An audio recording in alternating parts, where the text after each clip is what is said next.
नमस्कार दर्शक मित्रों, आप देख रहे हैं GPMC news 24/7 live, sponsored by Gurukripa Manav Seva trust. મૌદાનગરના વોર્ડ નંબર 3માં કાછિયાવાડ, ભાથીજી ફળિયામાં તથા તળપદા ફળિયામાં સવારના તેમજ બપોરના સમયે છેલ્લા 8 દિવસથી પીવાના પાણીની સમસ્યા। મૌદા શહેરમાં 45 ડિગ્રી તાપમાન વચ્ચે પાણીની વિકટ સમસ્યા જોવા મળી રહી છે। કાછિયાવાડ, તળપદા ફળિયો તથા ભાથીજી ફળિયાના રહીશો દ્વારા પાણી માટે વારંવાર મૌદા નગરપાલિકામાં મૌખિક રજૂઆત। પાણીની સમસ્યાનો ઉકેલ આવશે કે કેમ તે પણ એક પ્રશ્ન। મૌદા નગરના કેટલાક વિસ્તારમાં પીવાના પાણીની સમસ્યાને લઈ લોકોમાં રોષ જોવા મળી રહ્યો છે। મૌદા સરદાર પોળ પાસે આવેલ કાછિયાવાડ ફળિયામાં સવારના તેમજ બપોરના સમયે છેલ્લા કેટલાક સમયથી પીવાનું પાણી નળમાં આવતું જ નથી, જ્યારે બપોરના 3 થી 4 વાગ્યાના સમયે પાણી આવે છે, જેમાં આગલા દિવસ માટે પાણીનો સંગ્રહ કરવો પડે છે।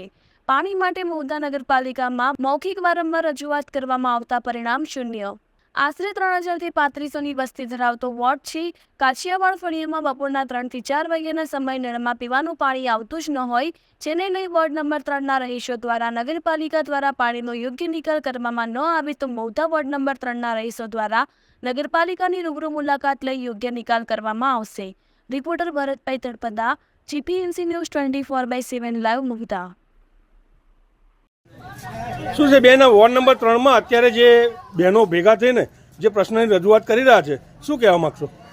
અહીંયા 5 થી 6 મહિનાથી પાણીની બહુ સમસ્યા છે।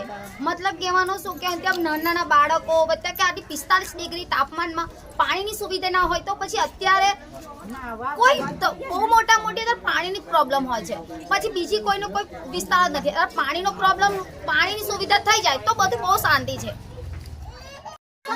શું બેન, આપનું નામ શું છે અને આપ કયા વોર્ડમાં રહો છો અને આપને શું સમસ્યા છે? મારું નામ હંસાબેન છે, 3જા વોર્ડમાં રહીએ છીએ। પાણીની ખૂબ જ સમસ્યા છે। પાણી બિલકુલ આવતું નથી।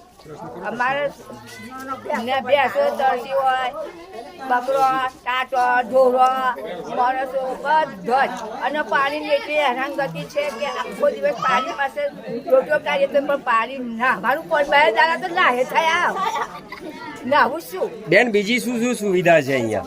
સુવિધા બીજી કશું નહીં, ખાલી આ લાઈટ આવે એ, બીજું કશું નહીં।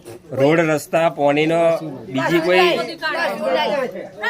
રસ્તે બધા ગોદી નાખ્યા, ગબરી પડાય એવું લપસી પડી એક દાદો ડોલ લઈને આવતી। સરકાર આટલા બધા ખર્ચો કરે છે પાણી માટે, પાણી પહોંચે છે ખરું તમારી? બિલકુલ નહીં।